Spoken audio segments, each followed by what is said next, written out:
The BIG5D podcast is brought to you by Matchcraft, a global MarTech firm powering local search, social, and display campaigns for partners on 6 continents.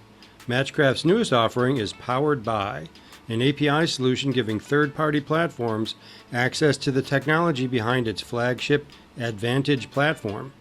Visit them at matchcraft.com. Hello, and welcome to the BIG5D podcast, brought to you by BIG5 Digital.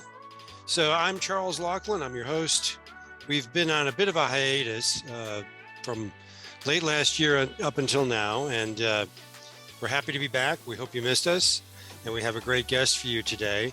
He is Guy Futi, who is the co-founder and CEO of Orda, which is a food tech platform, or otherwise described as a SaaS tool for restaurants in Africa.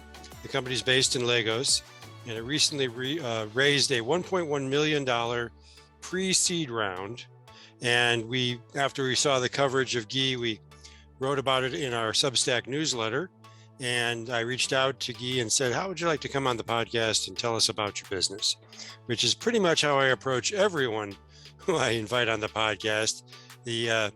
The invitation usually is some variation on come on the podcast and tell us about your business. So that's what Guy did. He told us about Orda, what it does, which is basically it's a POS system, but it branches out into sort of all aspects of managing a restaurant. So basically a small restaurateur in Africa, and the company has ambitions to be across Africa. Instead of using pen and paper to keep track of what comes in and what goes out every day, using this tool, they can essentially at the push of a button know where they stand financially at the end of a given day. That's a pretty powerful use of technology. We've seen variations on it in other SMB software services popping up around the continent, focused on lending or financial management. Sometimes there's a financial education component, but this is specific to the restaurant industry. And what's interesting is that Orda started out, as Guy will tell you, thinking it was going to become a cloud kitchen platform, and it quickly pivoted to this opportunity, which it quickly realized was much, much bigger, at least in the near term. So talked to Guy, very impressive guy. Congolese, born in Gabon and raised in Canada, highly educated, actually set aside a Oxford PhD process he was going through in order to focus on the business, but he hasn't ruled out resuming his PhD studies. So Guy is a bit of a Renaissance man, has some interesting stories from his background. So this podcast will give you all of that, and then we have a bonus section toward the end where Guy talks about his philosophy around startups, a little bit of advice for founders, things like that I think is some interesting content, not as specific to his business, but more specific to kind of startup life. And I think many of you will find that very interesting. The bonus portion is for our paid subscribers, as well as our BIG5 Digital members and sponsors. However, the free version contains a really good interview, and I think if that's all you hear, I think you'll be pretty happy. So let's go to it. Thank you very much. Guy, welcome to the podcast. Thanks. Happy to be here, Charles. Appreciate you coming on. So Orda, pronounced correctly? Yeah, I think so. It's got a little bit of a twang like Orda, but Orda, a little accent at the end. Okay. Yeah. Fair enough. Okay, so your company, is food tech the right label? Do you accept that label? I think yeah, food tech, SaaS, just operating software, cloud-based. Okay. Yeah. You're an OS for restaurants. Is that exactly a better way to put it? Okay. Yeah. So SaaS OS for restaurants, based in Lagos, right? Yeah, based in Lagos. Okay. So just give us the nickel tour of your company and nickel dime, whatever price you want to set on it, and how long it's been operating, its original idea, and then where it sort of what it turned into. Just give us the quick rundown, and then we'll dig into some detail.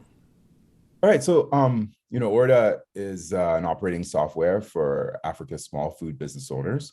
right? And we really focus on making their operations seamless. So doing all the software that they need to manage and grow their business. With that, we've developed some key products and features. We're cloud-based API.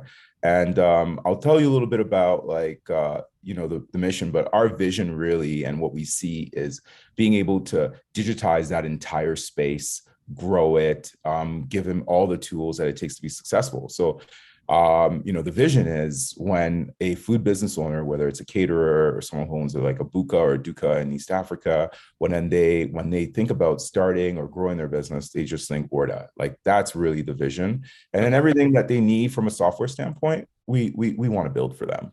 Okay, so a lot of times when a business sort of usually starts with one thing and then it becomes like a full suite. What was your one thing that you started with POS, or what did it start as? So I can tell you, we started originally in 2020, mid 2020, as wanting to do cloud kitchens, right? Interesting. That was really, me and my co-founder, we were bent on cloud kitchens. We saw an opportunity. We saw it was, a lot of the vendors we had spoken to locally were asking for, a more efficient way to run their business because, and operating in Nigeria and Lagos is tough. You got your generators, you got your land costs, you got everything. So we were just thinking about ways to, kind of build that for them, right? And as we started developing it, the CTO co-founder, Fikayo, brilliant guy. He was just building the technology to support the cloud kitchens, right? And as we were building the cloud kitchens, the technology, we thought there was a big need for that to be solved, and there is. But from our lens, we saw that there was an even bigger need to have that software, right? So when you're, talking to restaurants, a lot of them were using pen and paper. A lot of them was using a cash till system. It was so difficult for them to like kind of integrate their payments, their logistics. They didn't have inventory management, Right. and this was happening all across the spectrum. So then we stopped the cloud kitchens. We put that on pause. All of our business is now just the software, right? So when, the engineering team, just started giving me feedback and updates about, what this thing could do, we started integrating. The first thing is just like, we gave everybody a website.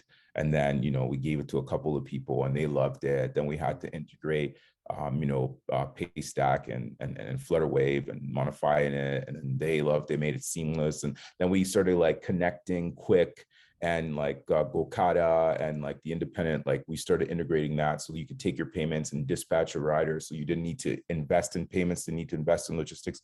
And then they loved that as well. And then we got the APIs for Glovo and we connected everything, we did Bolt now. And then they loved, and then we were just like, but wait, like online is just a fraction, a small portion of like what's going on in the food space. And then now we just started thinking about, okay, we need to build an EPOS, a POS.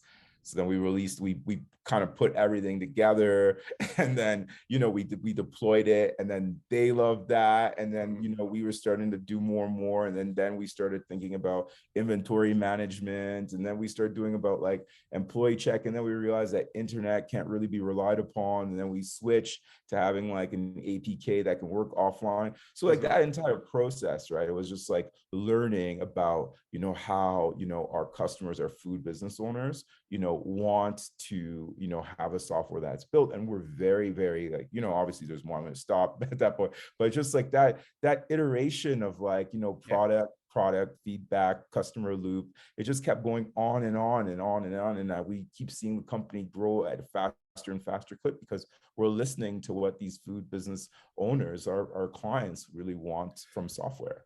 Okay, so I want to go back to something where you said you started out with doing cloud kitchens. I want to get to whether you're going to go back to that. We'll get to that later. But where you say you spotted even bigger opportunity, which is sort of obvious in a way, in that cloud kitchens has all the attention, but there's still like thousands of brick and mortar restaurants that aren't going to launch cloud kitchens that have all the needs you just described. What was the insight that what was the moment where you sort of realized, okay, we're chasing maybe a cachet opportunity, but not the bigger opportunity? What made you say, okay, let's get real and focus on the real bigger opportunity? So that happens every day, Yeah. right? When you're running a business. Mm-hmm. And I think the first thing, so I'm a researcher at heart, right? Right. So, I've got, master's, and then like I started my PhD. So, doing a lot of qualitative work, Mm-hmm. right? And then like I think good entrepreneurs, there's like the idea that they hold firmly, and then there's how the market responds, right? And their And ability to shift is a yeah, lot to do and with whether they fail or succeed, their ability to yeah. pivot. Yeah, yeah. Yeah. And so, it took us a lot longer, because I will admit that it took me a lot longer to like cue in on, hey, let's actually do some like qualitative work here. Let's actually do Mm-hmm. some quantitative work, and let's figure out like and then so listening to their customers, right? So yeah, when you on the surface level, a restaurant would come and talk to you and say, yeah, like we'd love to sign up, and they would prepay for the cloud kitchens, right? Right. But then and then when they would like pilot the cloud kitchens, you realize that that was just not like the majority of their needs, like, payments, logistics, and then these were needs that could be like replicated across the spectrum. So they had those desires, right? Only a certain portion would need the cloud kitchens, but everybody else would need like all those like integrations and services and Right. products, right?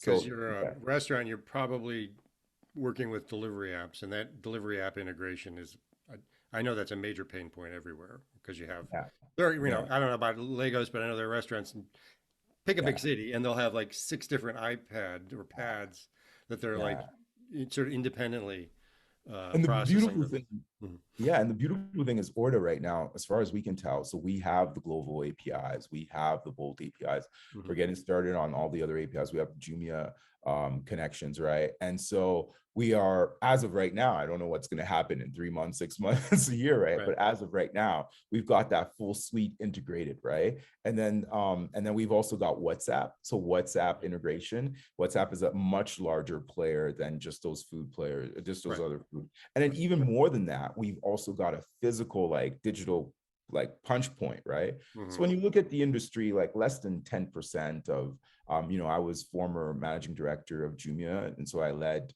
in Nigeria, Jumia Food, right? So I got to Right. see, I remember one day, when we were thinking about online, and, I went to go see a very popular restaurant, right? Out of the, 1,000 orders that we would give to them, they probably had like 10,000, 15,000 more coming in off like in the physical space. So then we did that shift, right? Because we really wanted, and then so like that's basically like how, we developed this software that we're just really proud of. Yeah, yeah, cool. So you just raised 1.1 million pre-seed round. Yeah. I'm always curious when somebody raises money. You hear the announcement, raised $1 million or whatever. You don't know what went into what would happen in the 6 months or a year prior to that, and how many Yeah. conversations had to happen, and how Mhm. much how much of this had to happen, and so talk to us. Just give us a little insight into the process of raising that, because yeah, it's a pretty good round for a pre-seed, and how hard was it? I guess that's my question. Oh man, it was, can I say brutal? It was Brutal, brutal. brutal works. If Yeah. it was brutal, say brutal.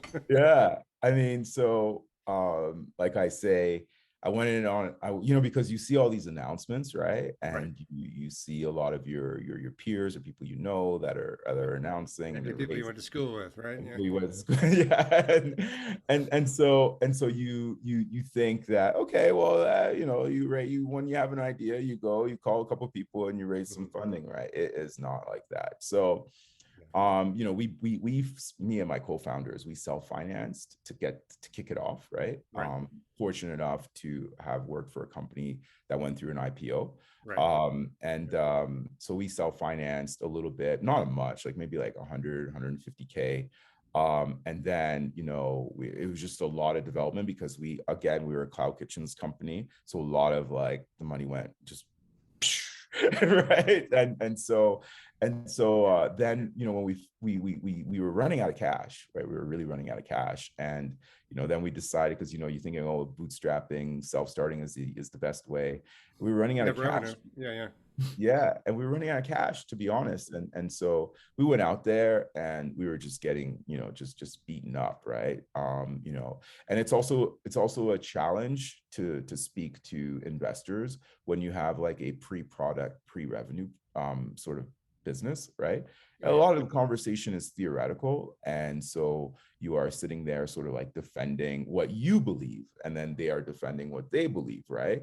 And so a lot of that, and then you kind of have to like sync, and it's a muscle the entrepreneur, the operator starts to develop, right? And I was never good at it. It's not something that you could just raise. You kind of have to build a muscle for it, right? And so yeah, so then we got angel friends and family, right? That's how it started. That gives you a couple months runway. And then you get one key small institutional who's sort of like sort of like an echo piece.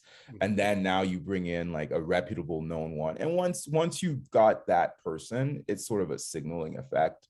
But most importantly, hopefully by that time, you have some product you have a product that's generating revenue, and you have some data that can help you in your That it's conversation. working, or yeah. Do you think it would have been easier if you're raising for a cloud kitchen business? Because maybe I don't have the timing right. Had you sort of made that pivot before you started making these investor pitches, or was it I sort of think I think cloud kitchens probably would have been harder. okay? Right. Yeah. So cloud kitchens, we put some feelers out there. Cloud kitchens is a CapEx intensive space. Right. And then just giving you a little bit of insights. I think the ones who are doing cloud kitchens in Africa, they are true operators. My hat's off to them, because there's a lot of things they got to solve for. Number one, like food supply chain that needs to be solved for, like the It's a very infrastructure complex. around, the infrastructure around that. And all the multiple concepts within the same kitchen, and Yeah. there's like the number of variables really adds up very quickly. It very much adds up, right? I was very excited and passionate about it. However, I came in from the stance of, and there's different models too, right? So I think that cloud kitchens, but then again, I think that everyone has a different path. It depends about your network. I mean, someone can come and raise, off like a travel website, blind pre-product, or like, millions of dollars at like a crazy valuation. It depends on the operator and the entrepreneur and how they resonate and how they're able to sell that story to the investor, right? And so that's really an important part of the piece.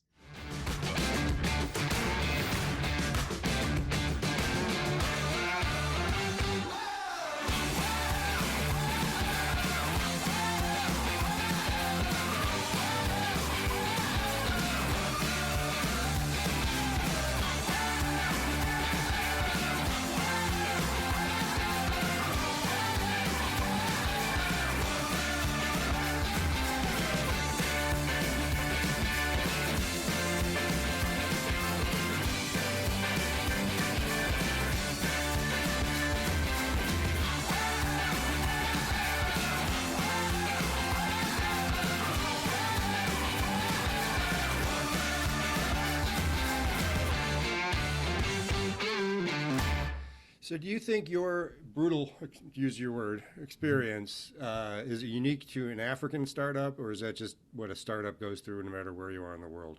Is there an African component to this that made it harder? I mean, one of the things that as operators or as aspiring operators, we got to keep in mind is you've got to filter all those things out when you're going, you're talking to an investor. You got to put the business, its merits, and the vision. That's got to come first, right? After you're done your round, you can sort of like sit back and analyze and think, oh, was this hard? Was this not hard? Like, but at the end of the day, it really depends on like who you've spoken to, right? How well you clicked, how the business is going, what's the opportunity, and do they ultimately believe that you can execute, right? So I will say this. I will say that everyone who passed, the hundreds and hundreds and hundreds of people who passed, I think it's probably my fault that I wasn't able to convince them that, there's a real opportunity there, right? And that's supposed to be my job, right? So I'm going to leave it at that, because that's the only way I can function and keep building, right? It's Sure. just like, That's fair. yeah, That's fair. yeah, Because there's a lot written about this and a lot of yeah, discussion about, Why, Yeah. why do African founders have to jump through seemingly more hoops? Yeah. Oh, no, we definitely do, right? We definitely Mhm. do. And then I definitely do recognize that we do. Mhm. There's without a shadow of a doubt, right, that we have to jump through more hoops. Sometimes it helps, even if you have like external signaling effects, and then like I said before, like my background, where I went to school, where I worked, and everything, it didn't make it any easier, right? I still Mhm. got a lot of like no's, no's, no's, no's, no's. And it's also the same even when you go through syndicate rounds and friends and family rounds, right? Mhm. You're a first time like solo African entrepreneur in Africa, right? And you're trying to do something. It's not like fintech where there's 100 different plays. It's not like ed tech where people have seen it before. It's you're literally trying to do something and people aren't not sure. So like I guess part of my job is to come in, blow it up, and that the next person can raise easier. You're Right? plowing a fresh field to some degree. Yeah. Yeah, Yeah. And that, yeah. you made a conscious choice to focus on, as I read, small restaurants. Yeah. Talk about what that really means. I mean, are these really small restaurants, or are these just like one location restaurant? Kind of talk about your sweet spot and why you made that choice. Right. So I think when we were looking at, so I'll say this, the large QSRs still come to us because Mm-hmm. they like all the online sort of like products that we build, right? So we dedicate a small portion of our time, not everyone has like, all these online channels and WhatsApp, you do it, so like we dedicate a small portion of our time to that. But you're right, as was written in the article, right? We focus a lot on a small vendor. So what does that mean, right? Typically the clients we love are the ones that were using cash and like a cash till before, or pen and paper, right? And then they were writing everything by hand, and then it would take them 1, 2, 3, 4, 5 hours at the end of the day to figure out if they made any money, if they lost any money, right? So Right. those are like the ones, that's sort of like the profile, because we can come in and within like a day of them running Orda, right, they see a huge shift. Whereas something would take them like 3, 4 hours at the end of the click. They click one button, they get their profit, they get their loss, they know what's happening, they see what their top selling products are, all Right. this things. These are really the restaurants that we love. These are our people. Right. Right. Right. Mhm. So I'm always curious about another thing, which is, what makes a good prospect for a SaaS tool. Now, I understand you just sort of said, you know, business on pen and paper. You can demonstrate value very easily, I think, with Mhm. that situation. But having it received is another as another situation. So I've done studies around about SaaS adoption around the world, and Yeah. there's some common denominators, and they tend to be, and some of these are. There's always many exceptions to these rules, of course, but Mhm. it tends to be like very newer businesses operated by younger operators as opposed to a business. The longer a business has been around, the less likely it is Mhm. to adopt SaaS tools. Yeah. Are you seeing some of those similar patterns? I mean, in other words, you sort of like, if you can go to, they've been operating less than 2 years, there's a young owner, that sale is going to be a lot easier than the business has been there 20 years. I think Are I any of these think things true for you? I think to some extent, Mm-hmm. maybe. But the beautiful part about Orda is that every restaurant operator, even if they were using pen and paper, has been to a restaurant where they've seen a point of sale system, right? Okay, And fair. then for one reason or another, either it was the price, either it Mm-hmm. was the functionality, something about it just didn't click and resonate. They've Right. barely ran, seldomly have they had a local company, a local SaaS restaurant product coming to Mm-hmm. them with a product that's been built for them, designed by them, right? And say, here you go, right? And so that's how we're seeing, I would say quicker adoption. Now, the challenge that we're having, right? And, because I think that's probably the next question, right? Is, is like, so there is sort of a segmentation between a young business owner and an older business owner. So an older business owner, right, it's their first sort of like introduction into, like world-class technology, right? Mm-hmm. Like a cloud-based system that does all these beautiful things. And so we do have to spend, some time training them, making sure that our customer service processes are world class, making sure that they understand. And it does take a little bit of time. But once they understand, it's like it's at the end of the day, it's if they can play Candy Crush, they can use Orda, right? So it's once they understand where everything goes, right? It's like it's just amazing what we could do for them. I think you should arm your salespeople with that phrase. If you can play Candy Crush, you can use this. Which leads me to my next question, which is your customer acquisition. How do you acquire customers? Because big challenge for all SaaS companies, especially when they're trying to scale up, is what is the sales strategy? Because sales gets very expensive. Yeah. Well, it starts expensive and it doesn't get less expensive necessarily. And so talk about how you think about growing rapidly and how you think about customer acquisition. Charles, I honestly, maybe we're still super early, but I wish sales was the problem. The problem right now is the onboarding, right? Okay. Because when you think about, we have a pipeline of customers and we only have a limited amount of staff. And we only, as you said it, like we raised $1 million. No, you didn't raise 10, right?